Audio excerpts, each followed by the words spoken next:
Hey everybody, Dirty Dan here. So today we're going to be doing an overview of the Greensburg Trainshow, the show itself, and all the finds. So let's hop right into it. So first we had this one vendor that you would encounter when you very first walked in the show.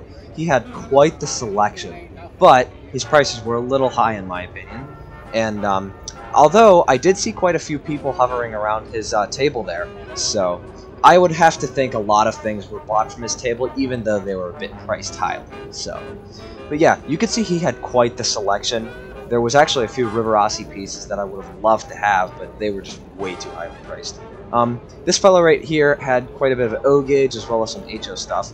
And the vendor you're looking at right now is one that I had previously bought my Mantua over 040 from that became the Little Rascal. So quite a cool thing seeing him there again. He had, I believe, as you'll see right now, a New York Central Hudson that was brass, as well as a Bachmann Lightning Striped Niagara. Very cool engine, but they were priced kind of high. He also had some other items, as you'll see in the table, like a Gilbert 060, and I think there was a Decapod tender. As well as the train vendors, there was quite a few car and like slot car vendors at the show. And there was actually a booth that was selling chocolate, as well as a advertisement for rain gutters, which is weird. This guy right here, I've never bought anything off of, but he seems to always have pretty nice stuff, including a lot of nice rolling stock. And then the table you'll see in a moment here, this is Mike's table.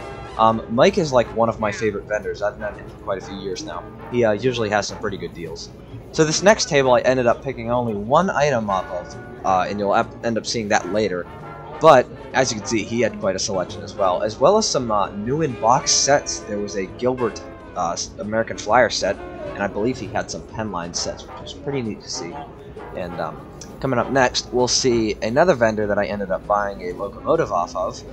He had quite a selection of not only American stock, but he had some foreign stuff, as you'll see right now.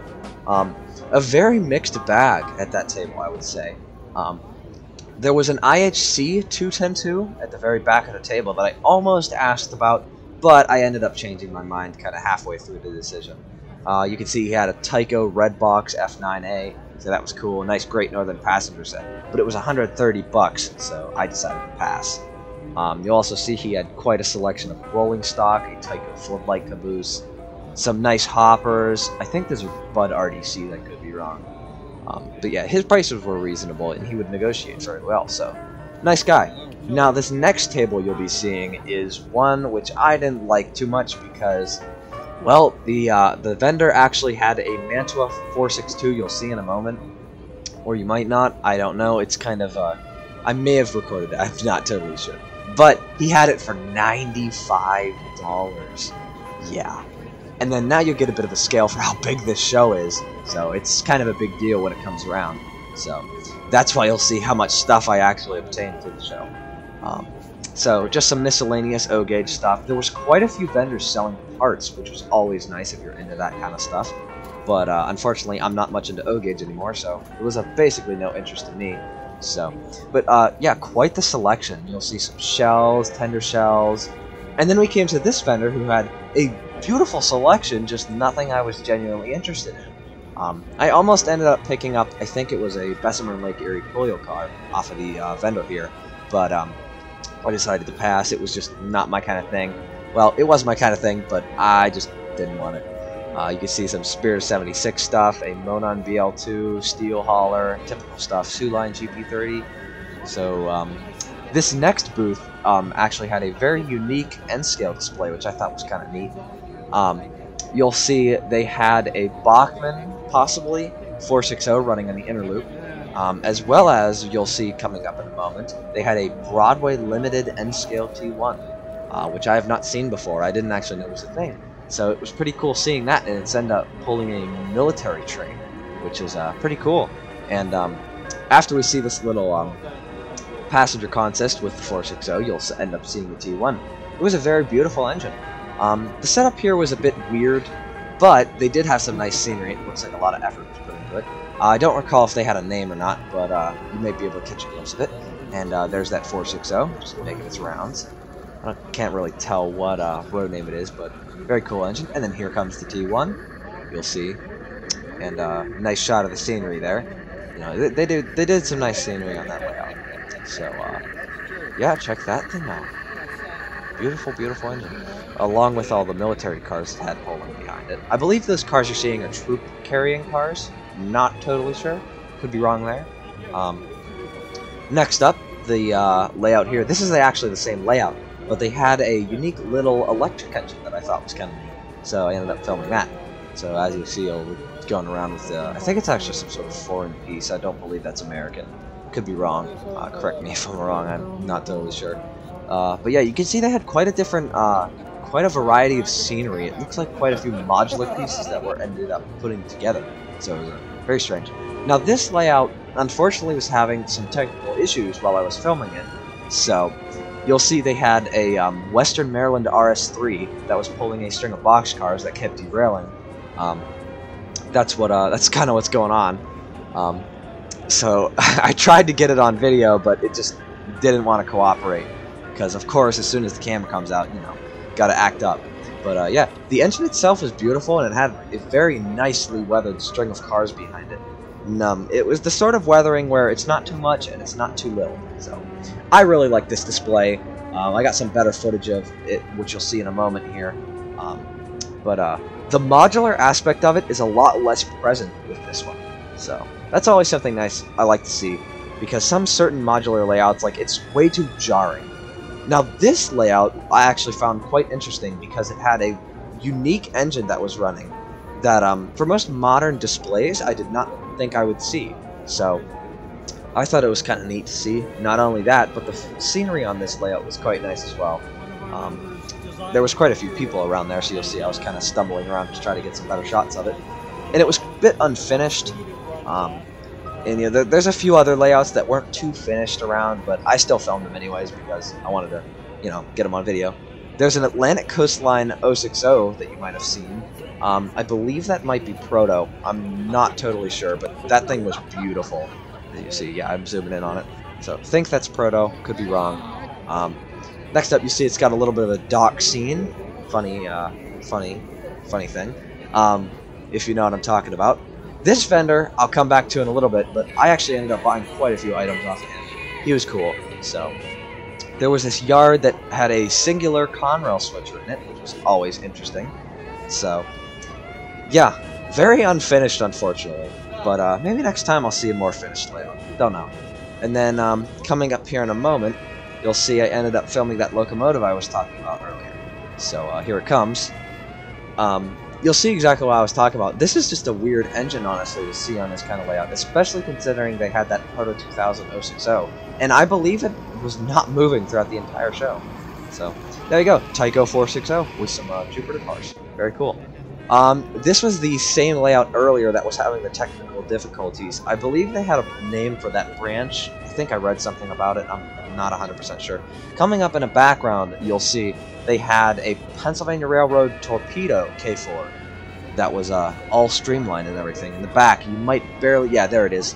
Top left, if you're looking at it. It could have been Broadway. I'm not totally sure on that one.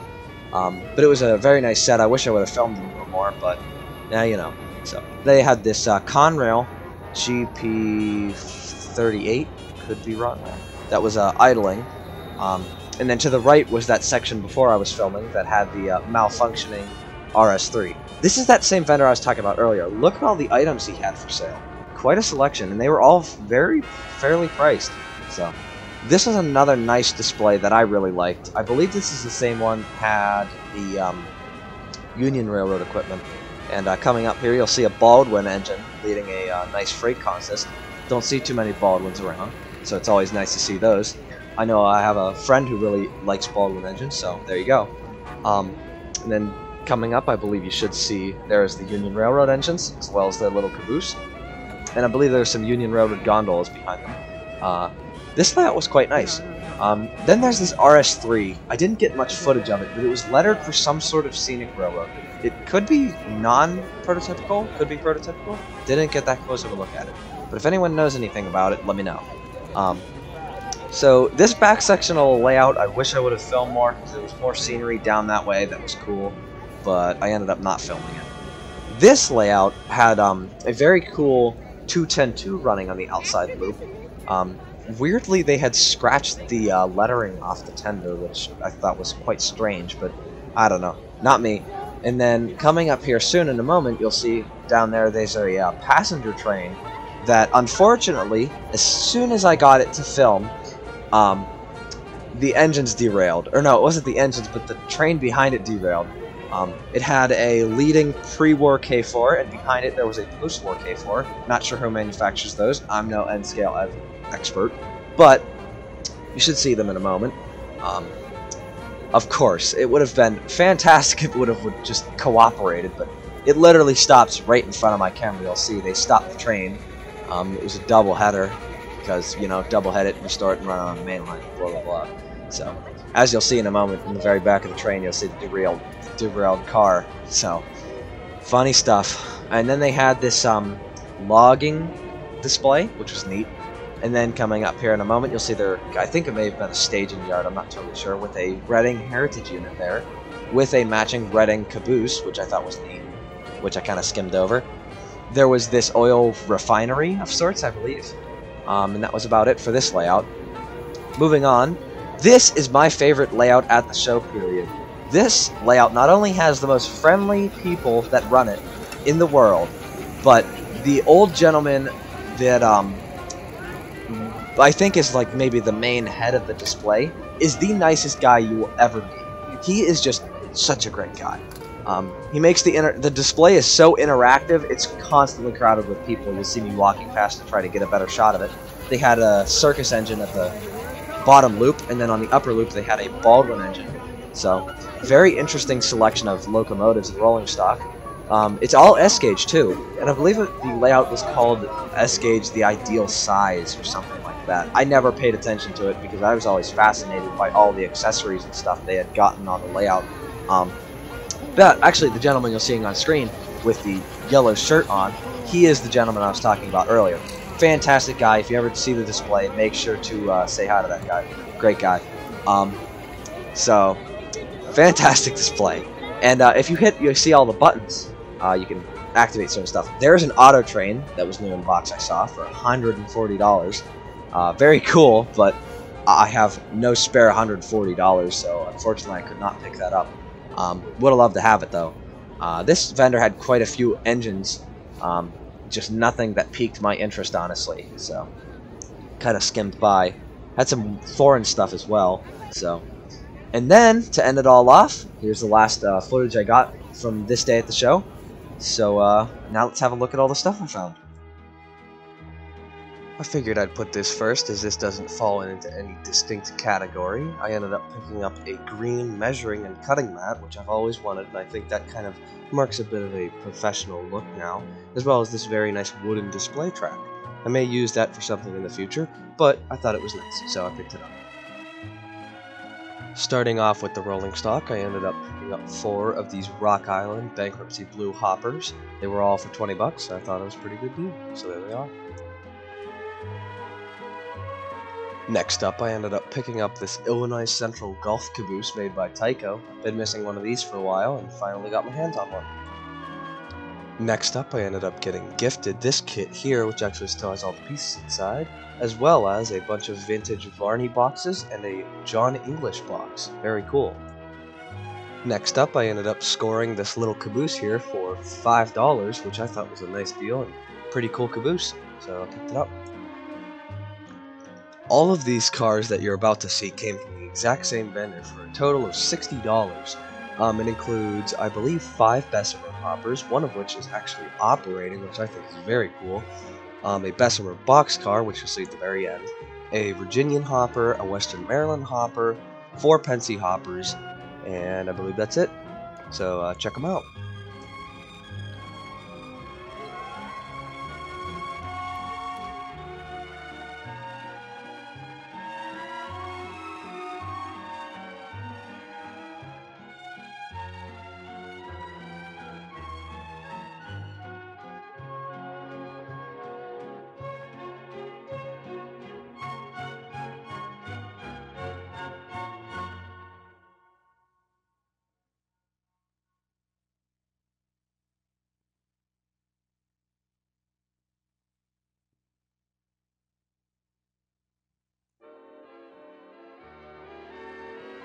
And to end off with the rolling stock section, we'll have a look at the two coolest pieces of rolling stock I picked up at the show.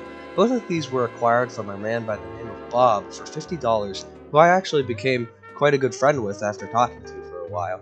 This first car is a American Flyer missile launcher, which I never knew existed until I bought the one off of him.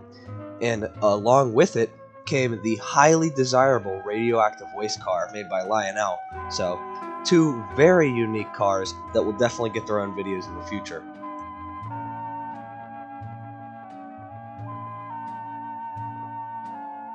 Starting off, we have this beautiful little 040, which actually runs on N-scale tracks, but I believe is spaced HO. I'm not totally sure. It was marketed under the Mini Train name, sold by AHM, and I've been missing this thing for a while, and it was only $10, so I figured why not. So glad to have this thing finally. Next up, we have this Icg U36b, manufactured by Bachmann. Picked this thing up for $5. It's missing a fuel tank, but I could probably remedy that, so nice to have this thing finally. Next, we have yet another U36b, this time being the Union Pacific version. I believe I picked this up for $10, and this one's complete. All the handrails are there, and nothing's broken, so good deal. Next up, we have yet another U36b. Me being a Chessie fan, this one was a no-brainer. So, didn't have this one yet either, so decided to pick it up. Pretty good shape. Can't wait to get this one cleaned up too. And last but certainly not least, this U36b I ended up scoring new in the box for $10. This is probably one of my favorite schemes they produce them in, just because the Southern Pacific livery on the U36 looks just stunning with those colors. And to end off the diesel section, I ended up getting a total steal of $5 on this Taiko NYC Lightning Striped Shark Nose. It's only a dummy, but I might make it into a power. And one of the most interesting finds of the show was these. I bought 4 Bachmann Metroliners. 3 of them are a lot newer. The one on the far left is very old, that has the original zinc alloy drive, which is starting to rot. But the other one on the far right is powered, with the middle 2 being dummies. So they were only $40, so I thought that was a pretty good deal. Next up, I ended up scoring a killer deal on this very first gen Manoa streetcar with the killer box artwork. This thing is super cool, and I got it for $20, I believe, so happy to have that thing. And to kick off the Steam section of this video, I ended up finding this Manoa 040 for a total of free. This thing is super cool, although it's been plagued with a bit of zinc rot. So, unfortunately, it doesn't look like I'll be assembling this anytime soon. Next up, I ended up scoring it big with a whole lot of Rivarossi JW Valkyr parts. Hopefully there's enough in here to build something out of all these parts. Next, I ended up scoring this relatively complete Clementine, which I actually bought because it has no visible cracks in the boiler, which all of my other ones do. So, I thought this was a good buy at only $5. Next up, we have what I believe to be someone's failed attempt at making a Manoa 282 into a Berkshire. This thing has a lot of good parts, so that's basically the main reason why I bought it. Not totally sure what I'll do with the rest, but it was a good buy either way. And next up, we have this very interesting little customized Manoa 060. I'd be lying if I didn't say that I have plans for this in the future. Now, last but certainly not least, I ended up finding one of the rarest lifelike items to ever exist, the Lifelike G5. I have only ever seen a few of these, and I know a friend who has one, so I thought it was pretty cool to get this thing. Although it has no tender and the wheels are starting to rot, I still think it was a good buy, and it's a very unique piece.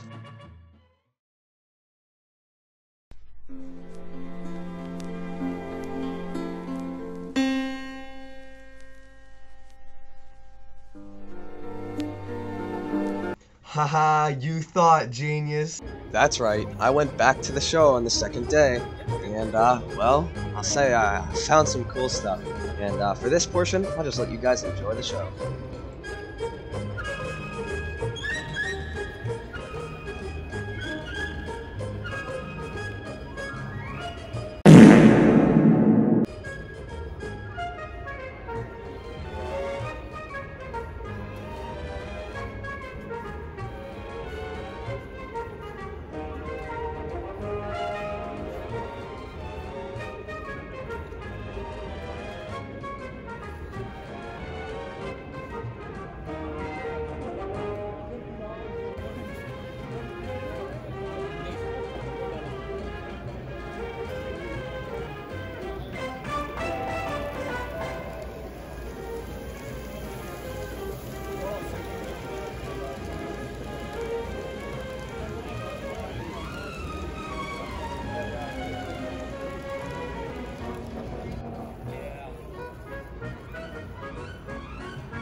Alright, we've now joined forces with Luke.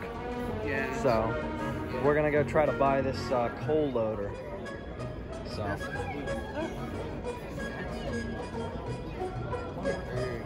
SD24, I think. That nickel plate GP20 is kind of nice. It's custom painted though. That's a custom. Alright, I'm gonna make my way over. I'll show you where these boxes are at.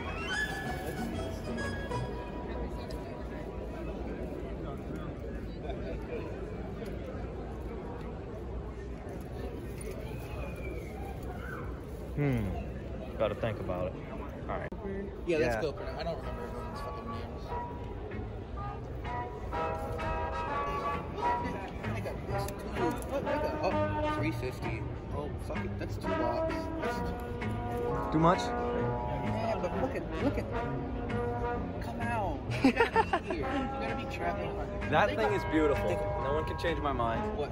They got a John Wilkes too. That's a brass one. I didn't even notice. Is that a Q2? Unfortunately, that was all the footage I was able to obtain on the second day. It was nice seeing you, Luke. Hopefully we meet up again. But, well, I think it learns as a perfect segue into the finds of the second day at the show, which, honestly, almost topped the first day. I ended up picking up 1, 2, 3, 4, 5, 6, 7, 8, 9, 10, 11 Virginian hoppers, all for $30. I also ended up picking up this first-gen Chattanooga Caboose, as well as a Pennsylvania Railroad Caboose from Taiko that turned out to be lighted, so that was a pretty good buy. I also ended up picking up a couple more Bessemer hoppers.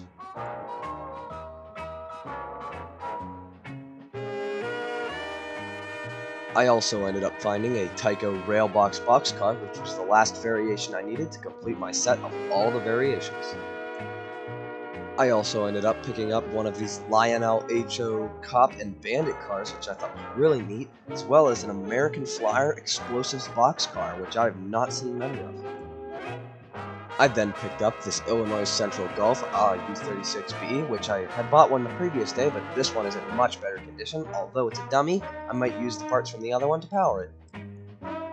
After that, we get yet another U36b variation I was looking for, the CB&Q version.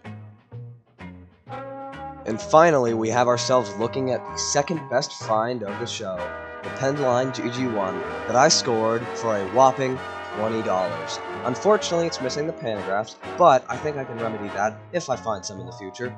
But for $20, how can you go wrong? And at long last, the single best find of the show was, of course, the Taiko Little Train Shark Nose. I have wanted one of these for a number of years, and I finally found one for only $5. Boy, was I excited when I saw this thing, and I just can't believe I finally found one. It was just an experience to buy it and finally own one. So, with that is everything I obtained at the Greensburg Trainshow. I hope you all enjoyed, and I will see you guys next time.